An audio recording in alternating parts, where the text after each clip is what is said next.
রাধে রাধে দর্শক বন্ধুরা, আজ আমি তোমাদের এমন একটি প্রশ্নের মুখোমুখি করতে চাই যে প্রশ্ন মানুষ এড়িয়ে চলে, কিন্তু যার উত্তর না জানলে জীবনও অসম্পূর্ণ থেকে যায়। মৃত্যুর মুহূর্তে যখন নিঃশ্বাস ধীরে ধীরে থেমে আসে, চোখের সামনে অন্ধকার নামে আর এই পৃথিবীর সমস্ত শব্দ দূরে সরে যায়, তখন আত্মা কাকে স্মরণ করে? মা, সন্তান, জীবনসঙ্গী, নাকি সেই প্রভু যার শ্বাসে এই জগতের জন্ম? আজকের এই কাহিনী কোনো কল্পনা নয়, একটি গরুড় পুরাণের ভাব, ভগবান শ্রীকৃষ্ণের করুণা বাণী এবং আত্মার এক নীরব সত্য। একদিন দ্বারকার আকাশে সন্ধ্যার সোনালি আভাস ছড়িয়ে পড়ছিল। সূর্য সমুদ্রের কোলে ধীরে ধীরে বিশ্রাম নিচ্ছিল, চারিদিক নিস্তব্ধ। ঠিক সেই সময় সমস্ত জগতের প্রভু ভগবান শ্রীকৃষ্ণ গভীর ধ্যানে শান্তভাবে বসেছিলেন। তার মুখে হাসিত প্রশস্তি ছিল, চোখে করুণা, হৃদয়ে সমগ্র সৃষ্টির ভার। ঠিক তখনই তার পরম ভক্ত দিব্য বাহন পাখিদের রাজা গরুড় ধীরে ধীরে এগিয়ে এলেন। গরুড়ের চোখে জল, কণ্ঠ কাঁপছে। তিনি বলছেন, হে কেশব, আমি শুনেছি যে মৃত্যুর মুহূর্তে দেহ এখানেই পড়ে থাকে, কিন্তু আত্মা এক অনন্ত যাত্রা শুরু করে। প্রভু সেই শেষ মুহূর্তের আত্মা কাকে স্মরণ করে?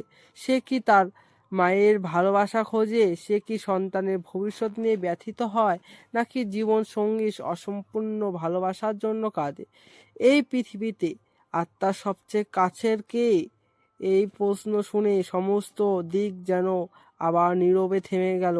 ভগবান শ্রীকৃষ্ণ ধীরে ধীরে চোখ তুললেন। পদ্মের মতো সেই চোখ, মৃদু হেসে ফুটে উঠল তার মুখে। তিনি বললেন, হে গরুড়, আজ তুমি এমন এক প্রশ্ন করেছ যার উত্তর একজন পাপীকে ভয়ে কাঁপিয়ে দেয় আর একজন পুণ্যবান আত্মার অপরিসীম শান্তি দেয়। এই জ্ঞান গল্প নয়, জীবিত অবস্থায় যে এটি বোঝে তার কাছে মৃত্যু আর ভয় নয়, বরং মুক্তির দ্বার।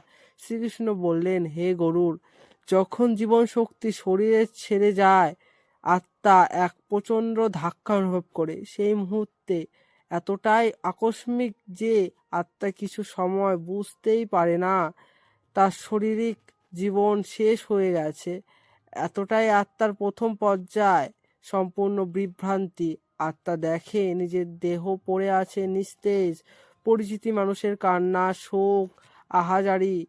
সে কাছে যেতে চায়, ছুঁতে চায়, কিন্তু হাত শূন্যে মিলিয়ে যায়। সে চিৎকার করে, আমি এখনো আছি, আমার কথা শোনো, কিন্তু তার কণ্ঠ এ জগৎ আর শুনতে পায় না।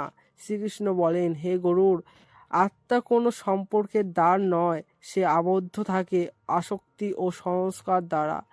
যার সন্তানের জন্য গভীর উদ্বেগ রয়ে গেছে, তার আত্মা সেই চিন্তাতেই জড়িয়ে থাকে। যারা বৈবাহিক প্রেমে অসম্পূর্ণ, সে শূন্যতায় কাঁদে।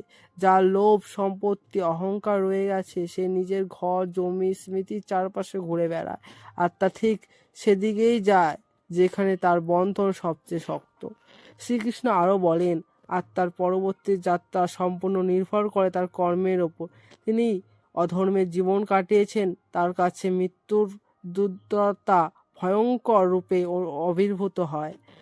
আত্মা ভয়ে কাঁপে, প্রিয়জনের আকরে ধরতে যায়, কিন্তু কর্মের শৃঙ্খল তাকে টেনে নিয়ে যায়।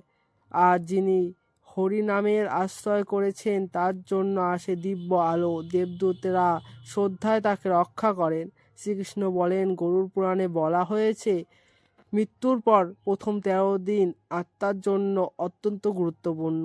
এই সময়ে পিণ্ডদান, শ্রদ্ধা, প্রার্থনা আত্মাকে শক্তি দেয়। এই শক্তি তাকে ভয় থেকে আলোর দিকে নিয়ে যায়।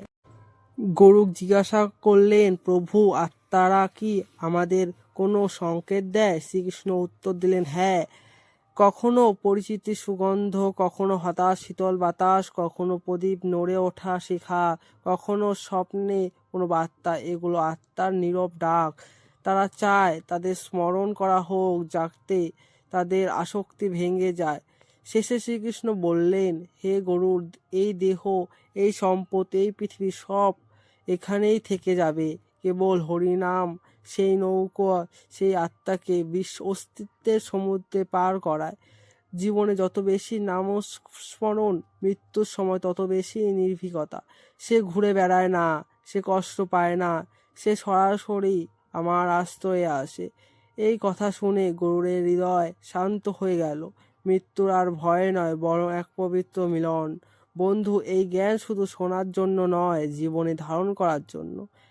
যে সত্য, করুণা এবং ভগবানের নাম স্মরণে জীবন কাটায়, তার আত্মার নিজের আলো হয়ে ওঠে। রাধে।